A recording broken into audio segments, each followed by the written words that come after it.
Have you ever thought about what it takes to become the most feared warrior in the wizarding world? What if I told you that even the good guys can strike terror into the hearts of their enemies?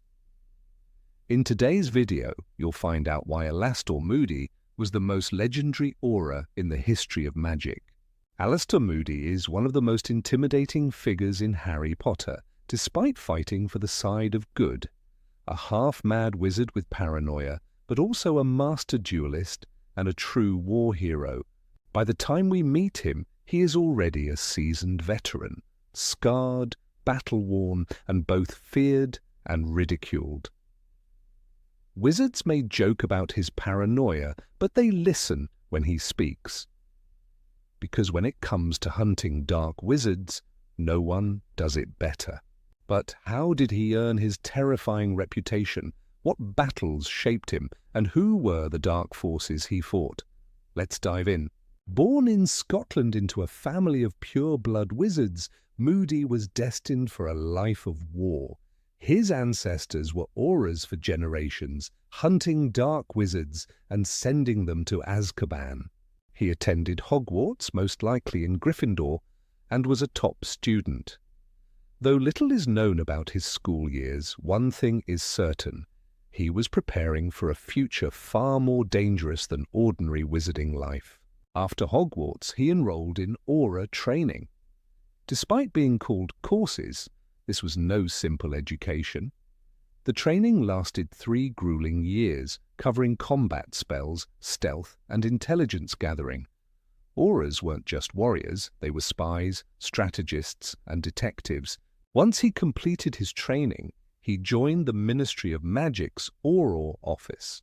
But his real test was yet to come. Moody was thrown straight into the chaos of the First Wizarding War. Voldemort and his Death Eaters were rising, and the wizarding world was on fire. This was when Moody cemented his reputation. He fought fearlessly, capturing and imprisoning more Death Eaters than anyone else. He lost an eye, a leg, and covered his body in scars, but he never stopped. His enemies feared him, and his allies saw him as a legend. But war changed him. Even after Voldemort fell, Moody never let his guard down. He refused food or drink from anyone else. He saw conspiracies everywhere, and sometimes he was right. Though many in the ministry started dismissing him as a paranoid old soldier, he never stopped hunting. He was the one who captured Igor Karkaroff, a former Death Eater who later betrayed his own kind to save himself. Before Voldemort's return, Moody finally let his guard down.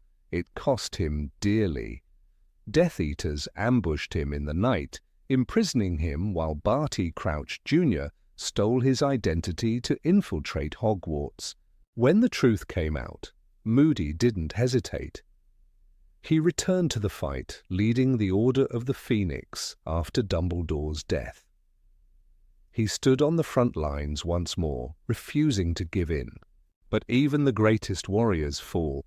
During a mission to protect Harry Potter, Voldemort himself struck Moody down with a killing curse. The legendary Auror was gone, just like that.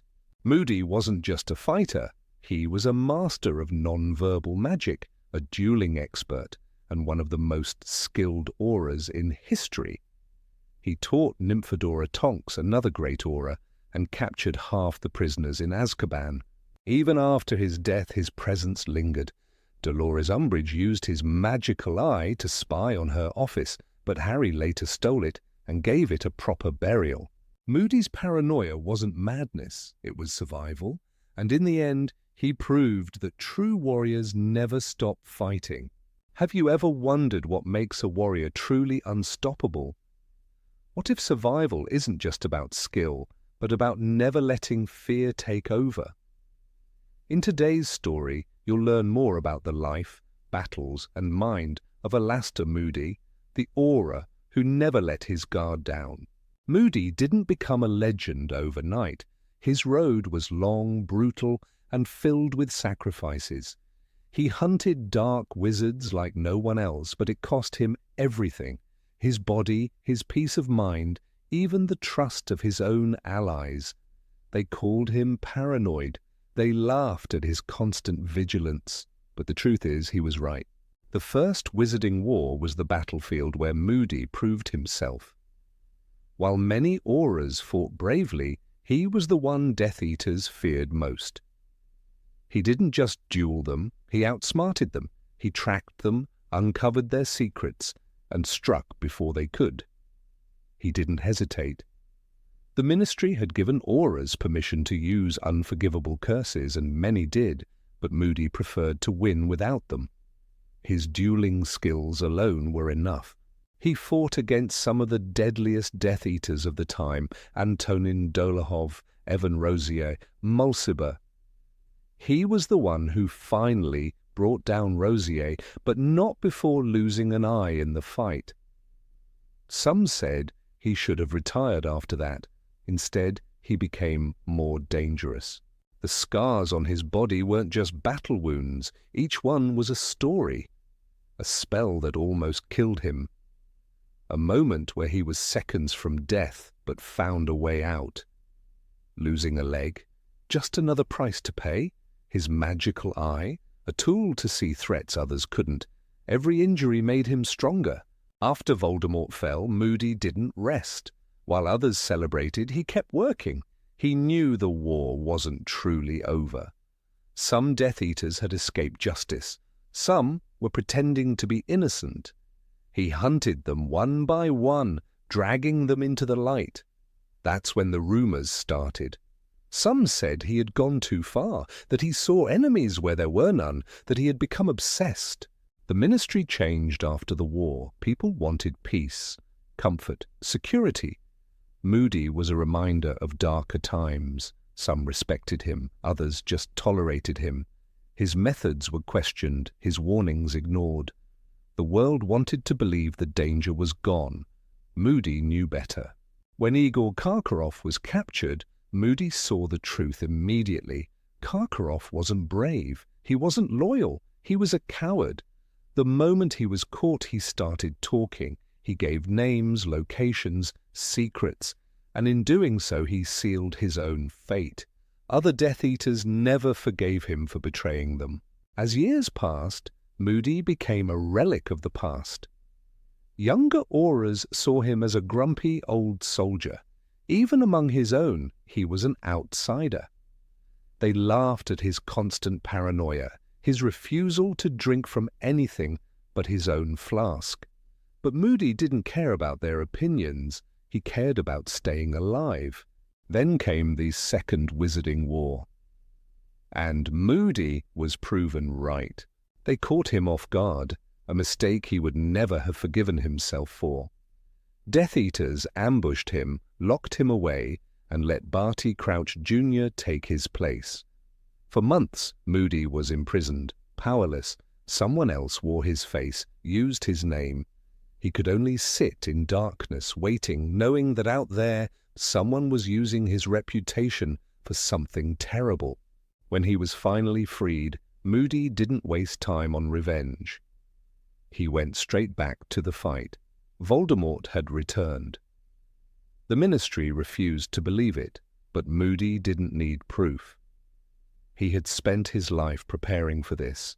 With Dumbledore's death, everything changed. Moody took command of the Order of the Phoenix. The war was no longer in the shadows. It was open, brutal, unforgiving. Moody led missions, protected key members, and prepared for the worst. Then came his final battle. The mission was simple: get Harry Potter to safety, but Voldemort had been waiting. Moody was flying, alert, watching for danger, but even he wasn't fast enough. The killing curse struck, and that was it. No final words, no dramatic duel, just death. His body was never recovered. Some say it was lost in the chaos. Others believe Death Eaters took it. But for those who knew him, there was no question. Moody died as he lived on the front lines, protecting others. His legacy remained. Stories of his battles were told for years. Young Aurors still whispered about him. Some feared him, even after death. Others respected him, trying to follow in his footsteps. But no one could be Alastor Moody. Dolores Umbridge took his magical eye, using it for her own twisted purposes. But in the end, justice was served. Harry took it back and gave it the burial Moody deserved. It was a small act, but it meant everything. Moody wasn't perfect. He was harsh, unyielding, relentless, but he was necessary. In a world where darkness lurked around every corner, he was one of the few who never looked away. Even now, if you listen closely, you might hear his words echoing. Constant vigilance, a warning, a lesson, a reminder that true warriors never rest.